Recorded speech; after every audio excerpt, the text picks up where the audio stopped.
Citi iba a ser comprado por Germán Larrea, el segundo hombre más rico de México.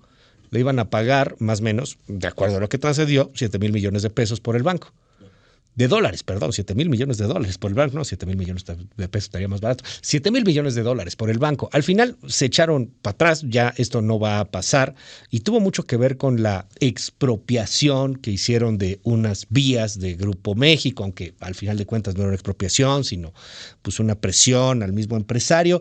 Bueno, la semana pasada le recomendaba yo a usted que leyera a Jorge Castañeda en El Economista, en donde hablaba Jorge Andrés Castañeda sobre pues todo este asunto y el galimatías que representa el caso Larrea, Citi y la 4T.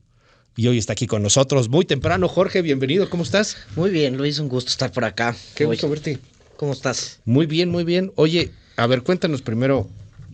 Parece nota vieja y fue la semana pasada. Sí, como al ritmo al que vamos. Parece nota vieja y fue de la semana pasada. Fue de la semana pasada y una de las transacciones, digamos, más importantes que iba a suceder en este sexenio, ¿no? A ver, toda la saga empieza cuando Citi anuncia el año pasado que va a vender Banamex como parte de su estrategia global de deshacerse de su banca minorista.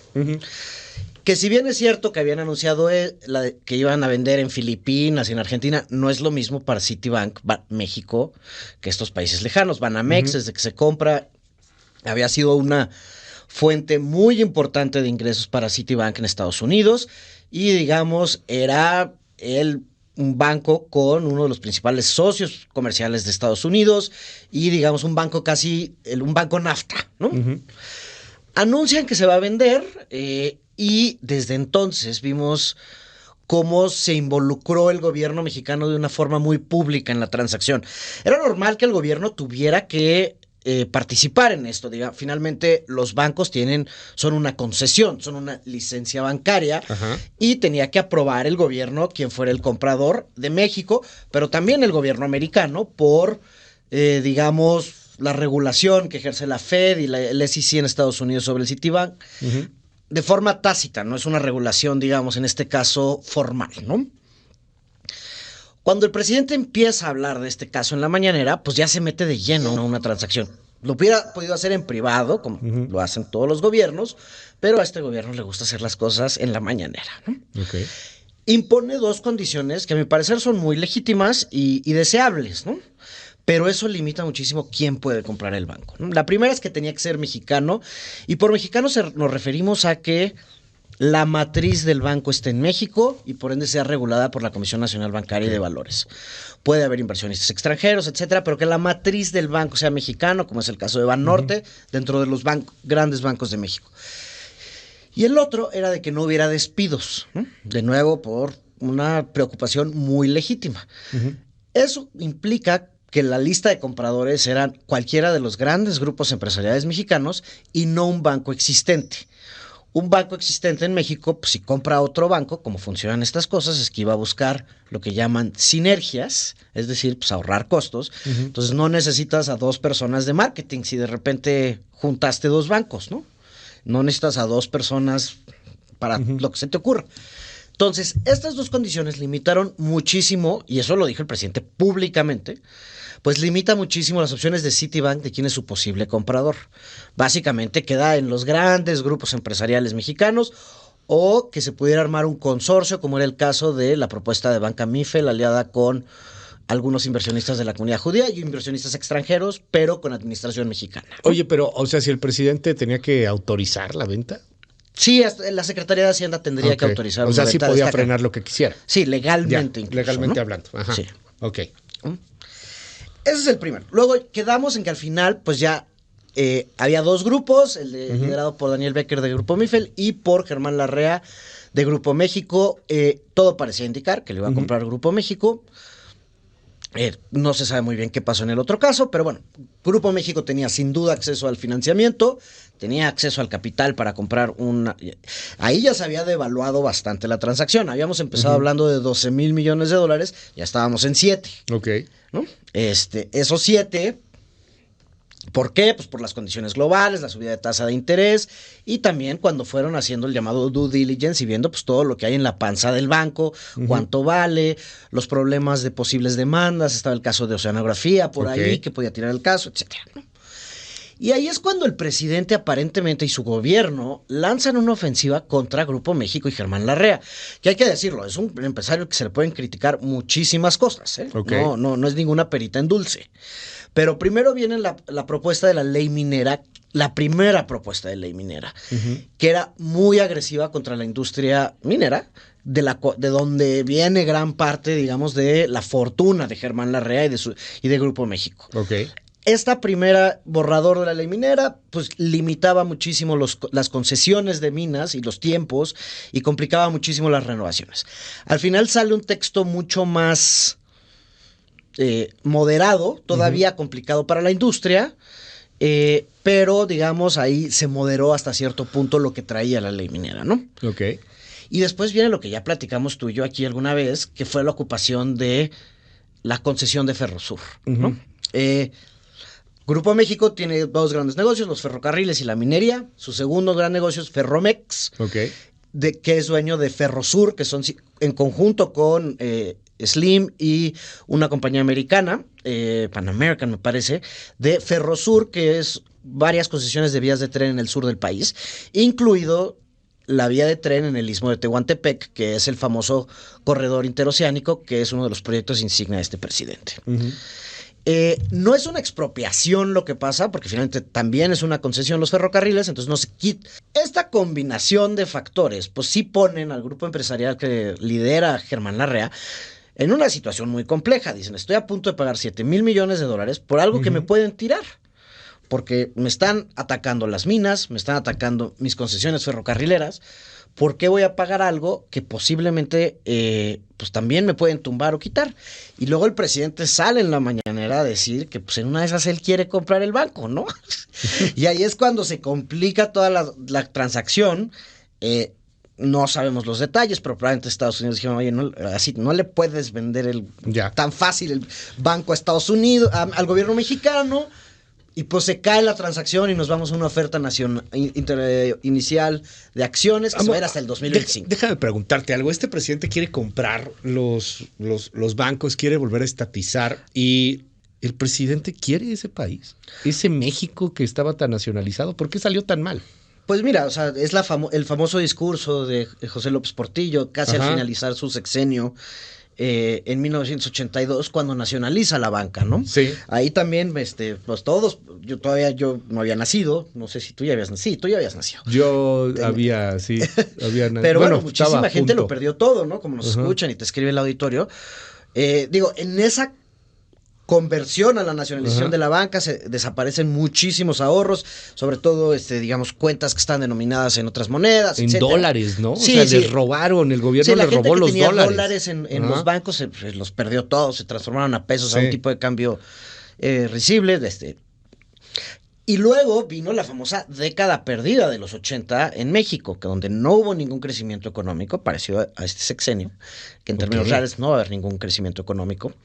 Y pues hay muchísimos problemas con la banca, ¿no? Que nos lleva incluso, pues, primero a la crisis del 82, luego hay una crisis de nuevo en el 85-86 y otra en el 88, Entonces, y ahí es cuando empieza el proceso de privatización de la banca, donde también tuvimos problemas teniendo la banca privada, que fue lo que nos llevó en 94. Sí, de desnacionalizarla, ¿no? La privatización que llevó a ciertos, pues a los problemas del IPA, del FOBAPROA y demás. Pero bueno, en los 80, porque el gobierno no es bueno para manejar bancos, es bueno para manejar bancos. Central, que es un ente autónomo, el gobierno tiene un banco, pero no es del Ejecutivo, que es el Banco de México, que es el banco de los bancos, ¿no? En México.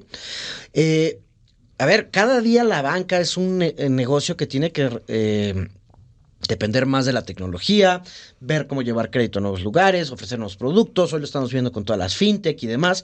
Pues el gobierno no es demasiado bueno para innovar. El gobierno puede hacer otras cosas bien, puede hacer infraestructura, discutible la parte eléctrica y de energía, que bueno, algunos tenemos una visión que no tanto, pero bueno, todavía es defendible. En el caso de la banca, la historia ha sido muy trágica, ¿no? Ya lo vimos en el caso del 82 y pues aquí sería algo muy complicado. A ver, el anuncio de AMLO de que quiere comprar Banamex no es una nacionalización como la de López Portillo, ¿no? Ok. No es, está muy lejos de ser, pero pues sí recuerda estas eras, digamos, y esta nostalgia que el presidente ha tenido a esas expresado, épocas. de que a él le parece bien que el gobierno tenga los bancos, ¿no? Y cree que de Banamex, pues no estaría mal que fuera del gobierno, ¿no? Dime algo, en este tema, ¿qué hubiera pasado? Entiendo que ya no lo va a poder comprar y que Banamex no lo quiere vender y que mejor se salió de la bronca y dijo oferta pública, ahí en el 2025 lo vendemos en la bolsa y a ver cómo le hacemos, ¿no? Sí, o sea, la idea de que Citigroup, una empresa regulada en Estados Unidos, aparte de regular como son regulados los bancos, no es una empresa cualquiera, y con en su momento la participación que tuvo en el rescate, se pudiera asociar con el gobierno mexicano, es muy lejana. Ya. Probablemente no lo permitirían las autoridades en Estados Unidos. Esto entra a toda la complejidad que tú y yo ya hemos platicado de la relación bilateral y los problemas que está atravesando. ¿No hay forma de obligarlos? No hay forma de obligarlos. No me vengas con que la ley es la ley, Jorge. Pero la ley de los gringos. No me vengas con esa intervención. Pues si yo tengo la marmaja y quiero comprar Banamex, ¿qué? A ver, la parte de los impuestos que dijo, de entrada hay un problema ahí. Porque Citigroup pagó 12 mil millones de dólares cuando lo compró a Roberto Hernández y Alfredo Harp y digamos todo ese grupo de inversionistas, y ahora lo está vendiendo en 7. Hay una pérdida fiscal ahí. Entonces, en todo caso, si alguien tiene un crédito fiscal, sin duda se pagarían algún tipo de impuesto sobre la transacción, porque siempre se pagan, pero yo veo difícil y no sé de dónde salió ese cálculo de los 2 mil millones de dólares. Si el gobierno lo quiere comprar entero, pues podría intentar y hacer una oferta y hacérsela a los gringos. A ver si el Departamento del Tesoro y el SEC la autorizan. Pero lo que va a hacer Citigroup es, pues, no lo dicen así, porque no lo pueden decir así, pues un poco patear el bote para adelante. Vamos a salir en 2025 en una oferta de bolsa. Tienen que separar los negocios, tienen que tener un plan de negocios viable, lo que dice la carta. Eso va a tomar 2 años. Y después la van a flotar en la bolsa y no queda claro si va a ser en México, en Estados Unidos o en las dos. Déjame cerrar aquí con este tema, Jorge. Le quedan al presidente año y medio, prácticamente un año para pues que vengan menos, las elecciones. ¿no? Sí, como 15 meses. 15 meses y nos vamos a días 400 y feria de días, ¿no? Casi 500. Este tipo de discursos, pues claramente van a ser más y más y más y más constantes. Económicamente, ¿qué están viendo? ¿Tú qué ves, por ejemplo, con la gente que se acerca contigo y tus clientes y te dicen, oye, ¿qué hago? ¿Invertimos? ¿No invertimos? ¿Estas van a ser ocurrencias o sí está presente lo que nos dice aquí la gente? Luis, no lo confundamos. El presidente de pronto es iracundo y suelta ocurrencias, pero eso no va a pasar. Nos dicen aquí, a mí sí me tocó la estatización de los bancos, fue un caos. Recuerdo que incluso hasta cambiar un cheque era muy complicado porque hasta los empleados de la noche a la mañana tuvieron un comportamiento totalmente burocrático. Los bancos del gobierno y las paraestatales eran una robadera, me acuerdo, un negocio para los políticos y sus cuates, un suculento negociazo. Luis, a mí sí me tocó, yo tenía 20 años y pues no funcionó. Las empresas que manejo tenían mala calidad y la banca dejó de ser competitiva. Todos los bancos ofrecían el mismo riesgo de perder tu dinero en manos del gobierno. Hola Luis, venderle al gobierno siempre es mal negocio, a veces son los rateros, muchas veces no nos pagan, dicen aquí en el WhatsApp. Claro, ustedes ya están espantando porque no quieren que gane la 4T. Hola, muy buenos días. Recuerda que cuando uno brilla en candila y a palabras necios, oídos sordos, dicen aquí en el WhatsApp. Bueno, en fin, ¿qué ves de aquí a lo que le queda al gobierno? ¿Algún golpe de ese tamaño? ¿Algo fuerte o...? Yo creo que van a hacer anuncios muchos como un poco una parálisis desde parte del Estado, digamos, y esta prisa por terminar ciertas obras, lo que ya vimos aquí. O sea, esto también cabe en el contexto pues de que el presidente quiere inaugurar su Tren Maya. Ya lo dijo muchas veces, quiere inaugurar su refinería, que ya platicamos que pues se supone que mañana, ¿no? Iba a refinar su primer barril, vamos a ver. Pasado mañana, ¿no? El jueves se supone que era la inauguración. La segunda inauguración. Ajá, se supone. Que ya lo platicamos aquí la semana pasada. A ver, Van a haber, yo creo que anuncios de estos, digamos, desplantes en la mañanera, pero la situación económica del país no es necesariamente mala. Y estamos empezando a ver estas diferencias regionales que también ya platicamos aquí, donde vemos estados, Nuevo León creo que es el caso más emblemático, pero también está pasando en Chihuahua, también está pasando en Coahuila, está pasando en Baja California, en partes de Sonora, donde no hay un metro cuadrado en los parques industriales, donde se anuncian cada vez más inversiones. En el mismo Bajío, a pesar de la situación de inseguridad complicadísima, en las zonas de agroindustria del país, Michoacán, Sinaloa, la economía creciendo, y en el sur estancado y que no pasa nada, ¿no? Y cada vez más migración del norte a sur. Hay oportunidades de inversión muy atractivas que están saliendo últimamente. Está la gran incertidumbre de si con el anuncio de las compras por el grupo de inversionista Mexico Infrastructure Partners a las plantas de Iberdrola, en efecto hay un cambio en la regulación y digamos en la política del gobierno, porque las regulaciones nunca han cambiado, de la Comisión Reguladora de Energía para la obtención de permisos. Está esta expectativa, pero pues sí hay muchas inversiones detenidas hasta que veamos qué va a pasar con las elecciones del año que entra. O sea, hasta que se vaya el presidente. Pues ya empieza un poco esa noción, ¿no? De pues vamos a esperar tantito y vemos qué pasa. Sí, ya vemos qué pasa después, ¿no? Bueno, Jorge, muchísimas gracias. No, gracias a ti, Luis. Te seguimos en tus redes. Jorge Acasta, ahí estamos en El Economista los jueves y por acá todos los martes. Me dicen aquí en el WhatsApp, 1 de septiembre de 1982, una bomba. Yo era asesor de inversiones en Bancomer, imagínate. Esta persona. Era el banco 38 a nivel nacional, me enfermé. Nos dicen aquí en el WhatsApp, cerró el mercado negro a 110 por el tema del dólar. Fue una época muy triste y muy dura para el país. Hola Luis, ¿qué va a suceder con los que teníamos acciones que compramos por medio de Banamex? Nada, ¿no? Ahí sí también hay que decirles, ahorita no pasó ya nada, ya la casa de bolsa está no todo pasa eso. Nada. Todos los depósitos, tarjetas de crédito y inversiones a través de Banamex están más que seguros. Ustedes van a ver, un día van a usar gasolina del Felipe Ángeles. Bueno, tal vez. No, pero el Felipe Ángeles no hace gasolina. Sí, bueno, es que sí dice aquí, tienes razón. Sí, del Dos Bocas, ¿no? Del Dos Bocas, dicen. Sí, pero si el presidente tiene 200 pesos en la cartera, ¿cómo va a conocer de finanzas y economía? Hablan de que el presidente recibe dinero de la pensión. Sí, ya lo dijo ayer, recibe dinero de adultos mayores. Y sí, cualquiera que tenga más de 65 puede recibir dinero de esa 68, pensión. ¿no? 65. 65 o 68. Ahorita tenemos ahí nada más que nos confirman. Según yo, eso es 65. Es universal a los 65 años, ¿no? 65, sí. Cualquiera que tenga más de 65 podría hacerlo. Saludos. No, lo reciben en automático. Se reciben en automático, sí, lo puedes. Por eso salen los datos estos de que más gente recibe en los mayores niveles de ingreso, porque todas esas personas suelen estar bancarizadas, entonces las reciben directamente. Ya. El problema es llegar a las poblaciones más marginadas y ahí es donde menos personas reciben hoy su pensión y, digamos, acceso a programas sociales que antes, que acaban de salir los datos en estos últimos días. 4,800 bimestrales, ¿no? Sí. Que por eso el presidente declaraba más o menos unos 20,000 pesos del año.